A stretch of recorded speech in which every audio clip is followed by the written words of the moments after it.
এখন এখন কি যাবা মধ্যাহ্ন দুপুর না মধ্যাহ্ন দিন 12টায় গেছে নিন তারা রেশলরা ধান রোয়ানি শেষে তারা রেশলরা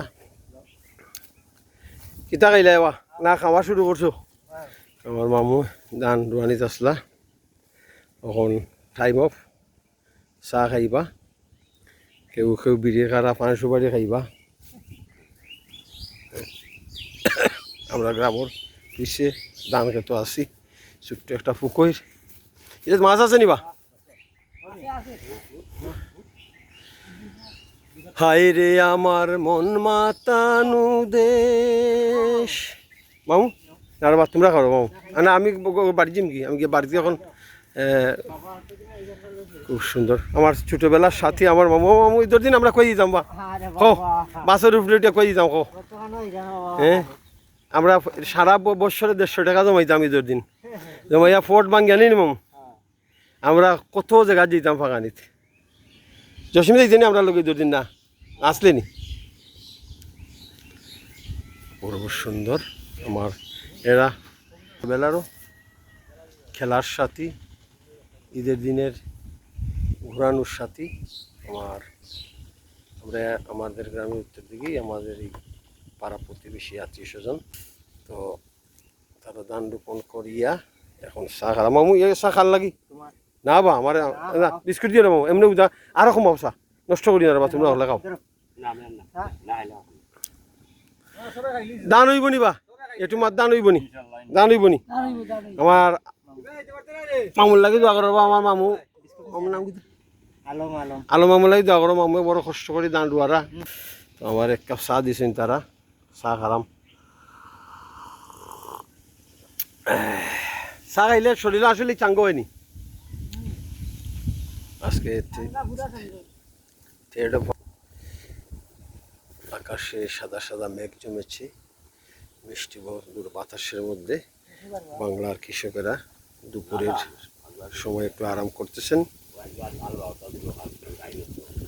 এই বর্ষা ঋতু ধান রোপণের উৎসব দেখার জন্য বৃষ্টি বছর অপেক্ষা করতেছে কত বেদনাময় সেই ওয়েটিং টাইমটা অবশ্যই আল্লাহ আমার আশা পূরণ করেছেন আমি পরিপূর্ণ বর্ষা ঋতু এসেছি এবং ধান রোপণ দেখতেছি কৃষকের এই যে নয়নাবিরাম বিশ্রামের সময়টা দেখতেছি যা আমরা ছোটোবেলায় দেখতাম আর বৃষ্টি দেখতেছি বৃষ্টিও হয় মাঝে মাঝে হ্যাঁ আর উদাস দুপুর এখানে আগে বাড়ি ছিল না এখন বাড়ি হয়েছে তো কৃষি জমিতে বাড়িঘর না করেই ভালো আমাদের খাদ্য নিরাপত্তা রক্ষার জন্য বায়োডাইভার্সিটি জীববৈচিত্র্য এবং পরিবেশতন্ত্র রক্ষার জন্য কৃষি জমিতে বাড়িঘর ফ্যাক্টরি রিসার্চ সেন্টার না করেই ভালো এই যে আর একটা ডুবা এখানেও মাছ মিলে নিবা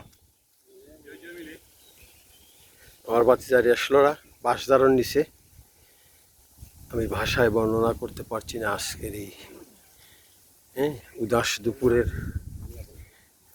দৃশ্যাবলীকে উত্তর দিকে মৌলভীবাজার টাউন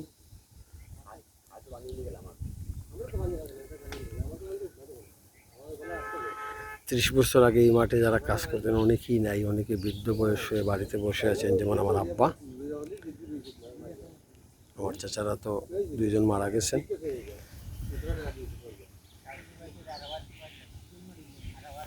ব্যাঙাছি মানে ছোট ছোট ব্যাঙ ছোট ছোট মাছের পোনা এখানে উদাস দুপুরে খেলা করছে পানিতে পানিগুলো গরম হয়ে গেছে এটা কার পুকুর বা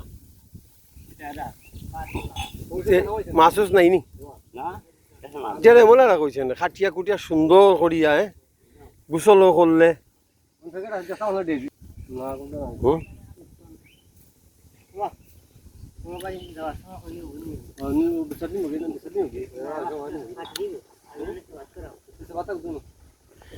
এরপর যেতে দে না মাগো আমার ছোট্ট সোনার গায় এমন এক জায়গায় বড় হয়ে উঠেছিলাম যে গ্রামের পশ্চিম দিকে দিগন্ত বিস্তৃত হাওর আর পূর্ব দিকে সারি সারি পাহাড় এক নয়নাবিরাম নৈসর্গিক সৌন্দর্যমণ্ডিত আমাদের এই নিতেশ্বর গ্রামের চারিদিক এবং গ্রামখানিও, যদিও গ্রামের পুকুরগুলো সব ধ্বংস হয়ে যাচ্ছে। গ্রামের তো 3 ভাগ পুকুর নাই, আর নেই, 1 ভাগ পুকুর আছে বড় বড় বাড়িগুলার, আর ছোট ছোট বাড়িগুলার পুকুর নাই। কি থাকবো আমরা? এসব যদি শেষ হয়ে যায় থাকবোটা কিনা? জসিম পুকুর যদি শেষ হয়ে যায়, কৃষি জমি ধ্বংস হয়ে যায়, থাকবোটা কিনা? হ্যাঁ, দাঁড় বানি শুরু নি বারবার। ও বাবু, কত সময় রেস্ট নিলাইতে? ইয়া আল্লাহ, 15 minute, 15 minute rest not enough ভাই। মাত্র তারা 15 মিনিট রেস্ট নিয়ে, এখানে দুপুর বিকালের আগে তারা রোয়ানি শেষ করতে হইব। কিচিরমিচির পাখির শব্দ, অন্যদিকে অনন্ত অসীম শূন্যতায় মহাবিশ্বটা সম্প্রসারিত হচ্ছে। আমার ছোটবেলার খেলার সাথী, মেলার সাথী, ঈদের দিনের উৎসবের সাথী আমার জসিম মামু। নাই নি মামু? লাইফটা কঠিন নি মামু? হ্যাঁ, নিজের যখন লাইতে খাইলে নাইলে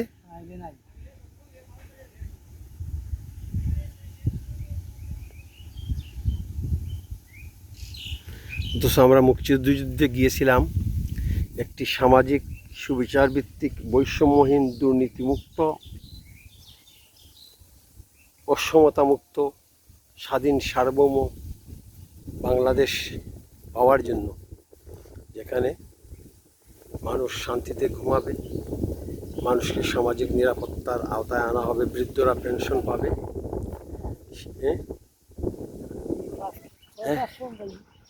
রেস্টের পরে আবার ধান রোপণ আরম্ভ হয়ে গেছে। আর ধান রুইতে ধান কয় না চা কামাইছে না, এনার্জি ড্রিঙ্কস একটা খাইলাই না নি? আমাদের কৃষকেরা যে কত কষ্টের মধ্যে দিন কাটাচ্ছে, ধানের দাম নেই, ধান রোপণ করে খরচ বেশি, লাভ কম। ও দুই বা ফরিং উড়ের, এই ফরিংয়ে যে আনন্দ করে।